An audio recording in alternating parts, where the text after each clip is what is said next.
अस्सलामुअलैकुम दोस्तों, मैं हूं इंजीनियर इस्माइल और आप देख रहे हैं मेरा यूट्यूब चैनल ई टेक ऑनलाइन।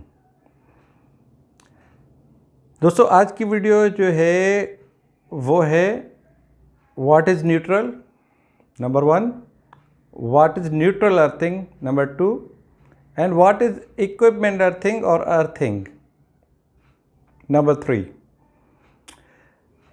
ये तीनों चीज़ें क्या है और what is the difference between them? What is the difference between neutral earthing and earthing?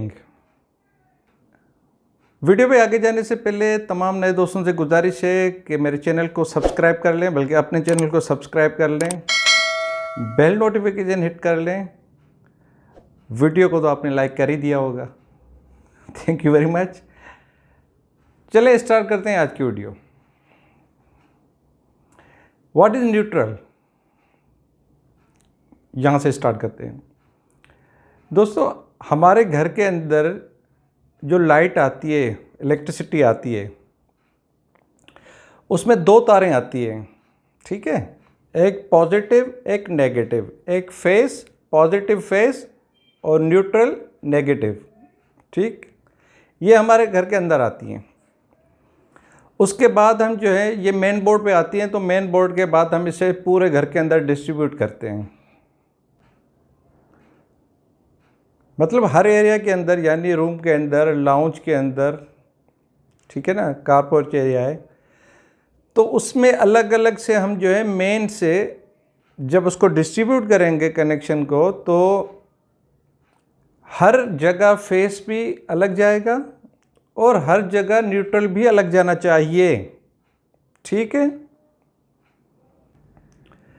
Room के अंदर जो हमारा इलेक्ट्रिक बोर्ड होता है उसके अंदर जब फेस भी आ गया और न्यूट्रल भी आ गया, तो हम क्या करते हैं, तो उस रूम के अंदर जितने भी लाइट्स हैं, उसमें फ़ैन हो गया, एलईडी बल्ब्स हो गए, एलईडी लाइट्स हो गई, ट्यूब लाइट्स हो गई,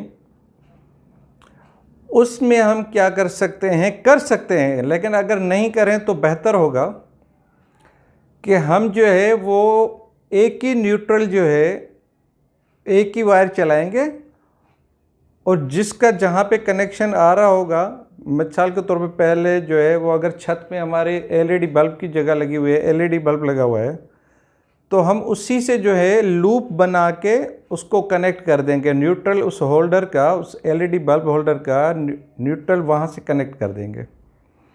आगे जाएगा तो वो फ़ैन में जाएगा, तो जब फ़ैन में जाएगा तो उसको हम फ़ैन के अंदर भी वही न्यूट्रल प्रोवाइड कर सकते हैं। मतलब एक ही कॉमन जो है वो न्यूट्रल होगा दोनों के लिए। दूसरा ये कि जब फेस आता है तो हम फेस को जो है वो फ़ैन का अलग आएगा पॉइंट, एलईडी बल्ब का अलग आएगा, वो हम कॉमन नहीं दे सकते, इसलिए कि उसका जो हमारा कंट्रोल होता है मेन बोर्ड, स्विच बोर्ड का, जो किसी भी अप्लायंस का, लाइट का जो भी लोड हम चलाएंगे उसका जो कंट्रोल होता है वो बटन के ऊपर होता है, स्विच के ऊपर होता है। तो वो स्विच पे हम फेस अप्लाई करते हैं, स्विच पे कभी भी न्यूट्रल नहीं आएगा। अब फेस और न्यूट्रल जो है उसको हम किस तरीके से मतलब समझेंगे, ये किस तरीके से काम करते हैं, क्योंकि ये आपस में जब भी सामने आएंगे तो शॉर्ट होगा, ब्लास्ट होगा। तो किसी भी अप्लायंस में, चाहे फ़ैन में, चाहे एलईडी बल्ब में, होल्डर में अगर हम देंगे कनेक्शन, तो एक साइड में माइनस होती है, एक साइड में प्लस होती है। जब एलईडी बल्ब या कोई भी इनकैंडिसेंट लैंप जो बल्ब आता था पहले के ज़माने में, वो शीशे वाला बल्ब आता था, वो तकरीबन 100 वाट या 60 वाट कंज्यूम करता था। आजकल तो एनर्जी सेविंग एलईडीज़ आ गई हैं।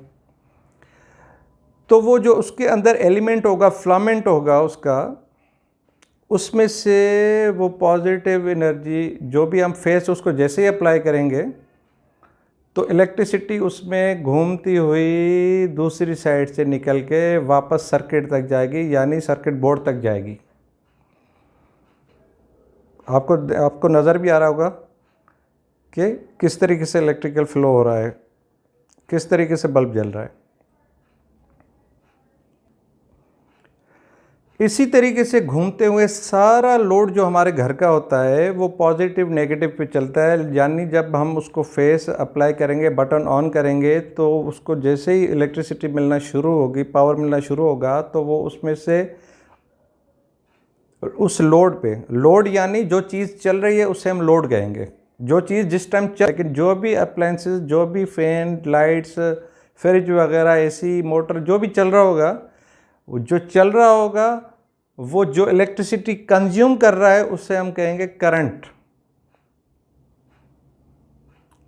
तो वो करंट उसके अंदर से फ्लो होगा, तो वो घूमते हुए दूसरी साइड से न्यूट्रल के थ्रू वो वापस जो है वो एनर्जी मीटर से होते हुए ट्रांसफार्मर तक जाएगा।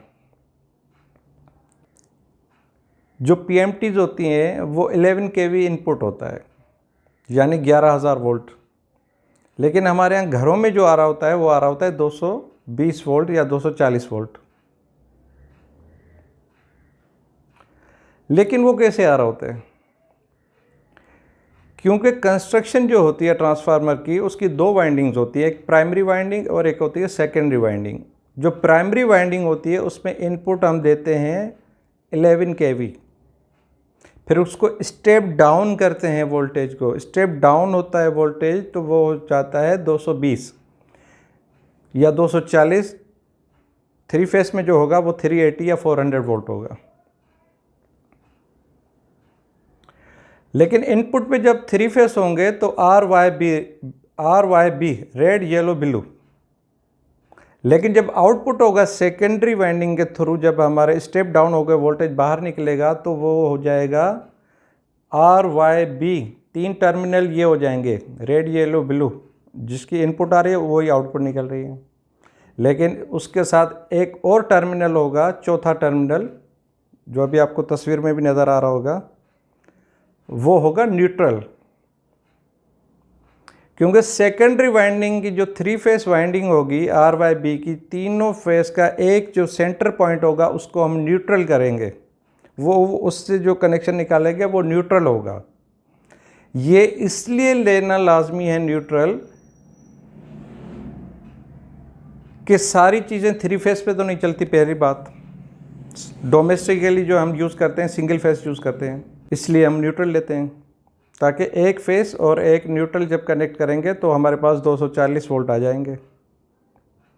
अगर दो फेस, थ्री फेस अगर कनेक्शन आएगा तो वो 400 वोल्ट होगा अंदाज़न।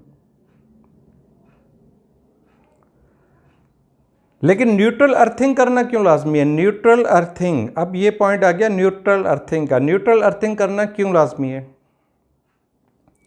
अब उसी न्यूट्रल को जो सेकेंडरी वाइंडिंग में से निकलेगा उसको हम उसी पोल माउंटेड ट्रांसफार्मर, उसी पोल के नीचे ग्राउंड करके अर्थ कर देंगे।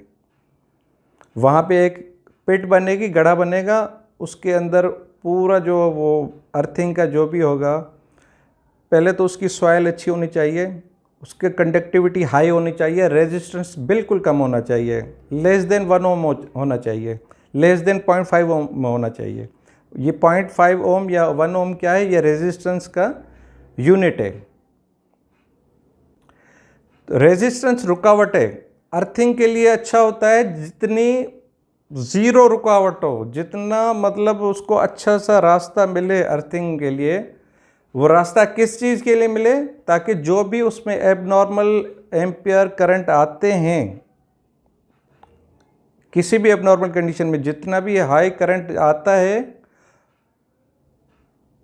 वो उसी न्यूट्रल के थ्रू जो है, न्यूट्रल अर्थिंग के थ्रू, उस न्यूट्रल की जो अर्थिंग हुई है उस अर्थिंग के थ्रू ज़मीन के अंदर चला जाए और ज़मीन के अंदर वो जाके जज्ब हो जाए, डिस्चार्ज हो जाए। अब न्यूट्रल अर्थिंग क्यों ज़रूरी है? न्यूट्रल अर्थिंग इसलिए ज़रूरी है कि जब हम हमारा थ्री फेस सिस्टम होता है, ठीक है, RYB 3 फेस निकल रहे होते हैं। उन 3 फेसों के अंदर जो है किसी 200 घरों में एक फेस जा रहा होगा, 150 घरों में दूसरा फेस जा रहा होगा, और कुछ घरों में जो है तीसरा फेस जा रहा होगा। और सब घरों के लोड भी अलग अलग तरीके से चल रहे होंगे। किन की खाली लाइटिंग चल रही होगी, फ़ैन चल रहा होगा, किन के AC चल रहे होंगे, किन की मोटरें चल रही होगी, ठीक है ना। डिफरेंस आ गया। हर फेस के अंदर भी डिफरेंट टाइप का लोड होगा और हर घर के अंदर तीनों फेसेस में जो है वो डिफरेंट टाइप का लोड चल रहा होगा। तो इसका मतलब है किसी फेस के अंदर ज़्यादा एम्पियर करंट फ्लो कर रहा होगा, उसमें ज़्यादा उस पर अप्लायंसेस लोड चल रहा होगा, और किसी फेस में कम।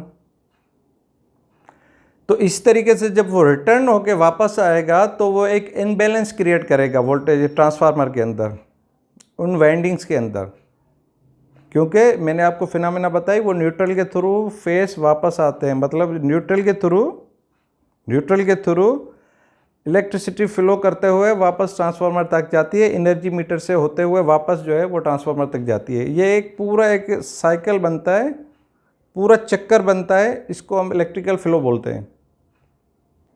तीनों फेसेस के अंदर जो है वो डिफरेंट टाइप के जो है वो लोड चल रहे होंगे, तो उनमें जो है डिफरेंट किस्म के डिफरेंट करंट जनरेट हो रहा होगा। तो इस तरीके से वो अगर 3 फेस भी कनेक्शन किसी के पास होगा तो लोड वापस जब असल चीज़ है जब पीएमटी में वापस आता है, ट्रांसफार्मर में अंदर जब वो घूमता हुआ लोड वापस आता है, तो अगर वो एम्पियर करंट जो है वो बैलेंस नहीं होगा, किसी फेस में कम होगा किसी में ज़्यादा होगा, तो वो एक डिस्टर्बेंस पैदा करेगा ट्रांसफार्मर के अंदर। उससे बचने के लिए क्या होता है कि जो न्यूट्रल पॉइंट होता है उसे अर्थ कर दिया जाता है। तो न्यूट्रल अर्थिंग से क्या होता है कि जो भी अनबैलेंस करंट होता है वो उस न्यूट्रल अर्थिंग के थ्रू ज़मीन के अंदर डिस्चार्ज हो जाता है, ख़त्म हो जाता है। अब आपको ये बात समझ आ गई होगी कि न्यूट्रल जो है वो अर्थ करना क्यों लाजमी है। अब नंबर 3, व्हाट इज़ अर्थिंग। अब कुछ तो आपको इस बात में समझ आ गई होगी कि अर्थिंग का मेन पर्पस क्या है।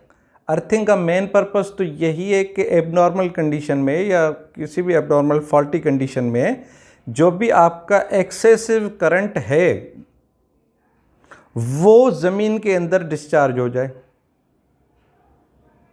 वो ज़मीन के अंदर जो है जज्ब हो जाए, उसके अंदर चला जाए, उसको वहाँ पे रास्ता मिले वो वहाँ चला जाए। ठीक है ना। ये अर्थिंग क्यों ज़रूरी होती है, मेन कॉन्सेप्ट तो आपको समझ आ गया।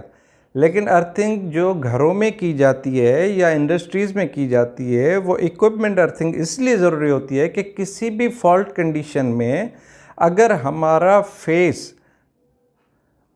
उस अप्लायंस या उस इक्विपमेंट की बॉडी से अगर टच हो जाता है तो उसकी बॉडी में हाई करंट दौड़ता है।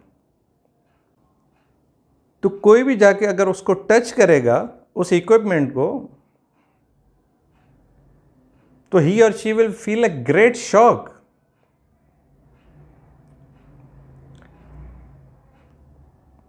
सीवियर भी हो सकता है, जान भी जा सकती है।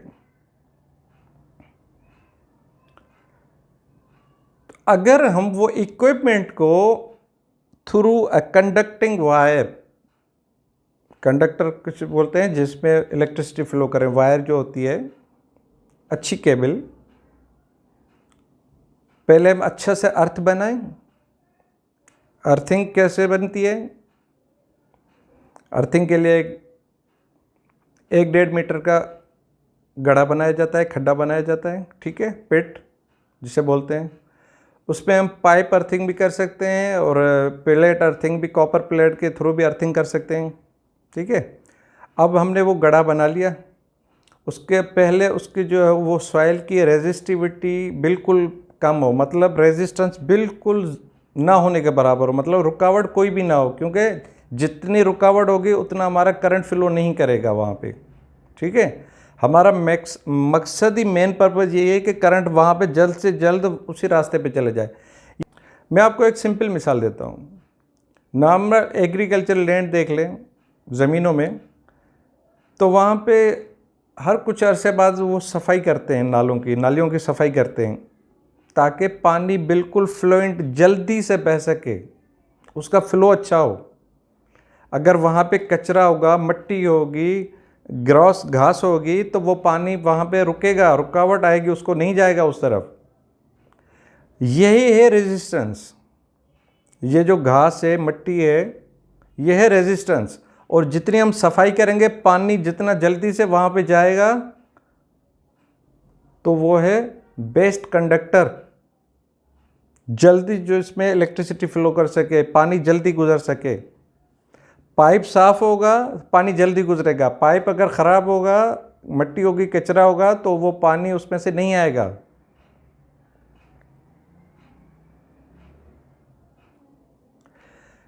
अब अर्थिंग कैसे बनाई जाती है वो हम उस पर बात करते हैं। अर्थिंग बनाने के लिए एक होल करना पड़ेगा 1.5 मीटर तक डाउन। उसके बाद तकरीबन 2 फीट या 2.5 फीट जो है उसकी चौड़ाई हो और 4-5 फीट डीप हो। ठीक है, उसको करने के बाद उसको अच्छे तरीके से पानी लगाएं। उसके बाद उसमें हमने कोयला डालना है, चारकोल कोयला डालना है, अच्छे तरीके से पाउडर फॉर्मेट में हो जितना तो अच्छा हो, मतलब जितना बारीक हो उतना अच्छा। वो क्या करेगा, कोयला क्या करता है, ज़मीन की रुकावट को, रेजिस्टिविटी को कम करता है। अब उसमें हमने पानी डाला, फिर हमने उसमें नमक डाला, क्योंकि नमक भी उसको मदद करेगा, वो भी नमक भी गुड कंडक्टर में आता है, वो उसको प्रोवाइड करेगा, उसको पानी में जब वो मिक्स होके वो कोयले के ऊपर आ जाएगा तो वो बेस्ट कंडक्टिंग पाथ हो जाएगा, उसके लिए रास्ता हो जाएगा। तो इस तरीके से लेयर देते हुए हम जो है ना 3-4 लेयर देंगे तो वो ऊपर तक आ जाएगा, 3 फीट 4 फीट जितना आप करना चाहें जितना। और उसके साथ में लेयर भी देते जाएं, और पानी पोर करना, पानी डालना मस्ट है, पानी भी डालते जाएं उसके साथ साथ। आपने नोट किया होगा जो चीज़ गीली होती है तो वहाँ पे जो है वो लाजमी करंट जल्दी आता है। तो इस तरीके से हम देते देते उसके अंदर जो है हमने डालना है कॉपर पाइप, अर्थिंग पाइप भी जिसे बोलते हैं, अर्थिंग पाइप कॉपर पाइप होता है, या अर्थिंग प्लेट जिसे कॉपर प्लेट होती है वो लगानी है अंदर। ठीक है, वो नीचे फिट करनी है। उसको हमने केबल के थ्रू कनेक्ट कर देना है, बिल्कुल उसमें कनेक्ट कर देना है उसके अंदर। ठीक है, और ज़मीन के अंदर वाला हिस्सा जो है वो पूरी नेक्ड हो, केबल भी जो है वो खुली हुई हो। जैसे ही ज़मीन से बाहर आएगी तो वो भले उसके ऊपर जो उसकी इंसुलेशन है वो भले चढ़ी हुई हो। ठीक है, वो हमने मेन तक लेके आनी है, जो भी हमारा मेन बोर्ड है घर का या इंडस्ट्रीज में मेन पे लेके आनी है। तो वहाँ से फिर हम उसको कनेक्ट करने के बाद जिस तरीके से हम दूसरी फेस और न्यूट्रल जो है डिस्ट्रीब्यूट करते हैं, उसी अर्थिंग को हम जो है घर के अंदर पूरे हर पावर सॉकेट में जो है वो डिस्ट्रीब्यूट करेंगे। पावर सॉकेट कौन सा होता है मैं अभी आपको दिखाता हूँ कि पावर सॉकेट कौन से होते हैं। जो 3 पिन प्लग होते हैं वो पावर सॉकेट होते हैं, जिसमें हम इस तरीके का यूज़ करते हैं शू, 3 पिन शू। ये पावर सॉकेट्स कहलाते हैं या पावर प्लग्स कहलाते हैं। इसमें हम मेन लोड चलाते हैं, हमारा फ्रिज हो गया, इस्त्री, वॉशिंग मशीन, एसी, पानी की मोटर।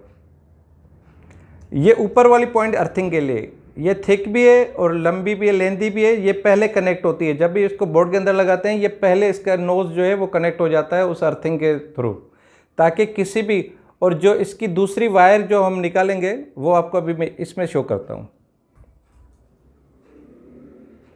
इसमें एक फेस है, ये फेस है, ये न्यूट्रल है, और ये जो आपको येलो नज़र आ रही है, लेकिन हम किसी में ग्रीन होगी, किसी में ग्रीन येलो मिक्स होगी और किसी में खाली येलो होगी, ये अर्थिंग के लिए होती है। और ये अगर फ्रिज के साथ कनेक्ट हो, या नॉर्मली जब फ्रिज आती है, ये फ्रिज के पॉइंट है, ठीक है ना, ये फ्रिज का 3 पिन शू है। तो जो ये वाली वायर होगी ये फ्रिज की बॉडी के साथ अटैच होगी, फ्रिज की फिजिकल बॉडी के साथ अटैच होगी।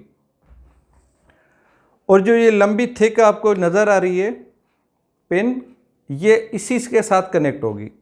और ये जब पावर सॉकेट के अंदर इंसर्ट हम इसको करेंगे तो ये पहले जाके उस सॉकेट के अंदर इंसर्ट हो जाएगी, उसको अर्थिंग के साथ कनेक्ट हो जाएगी।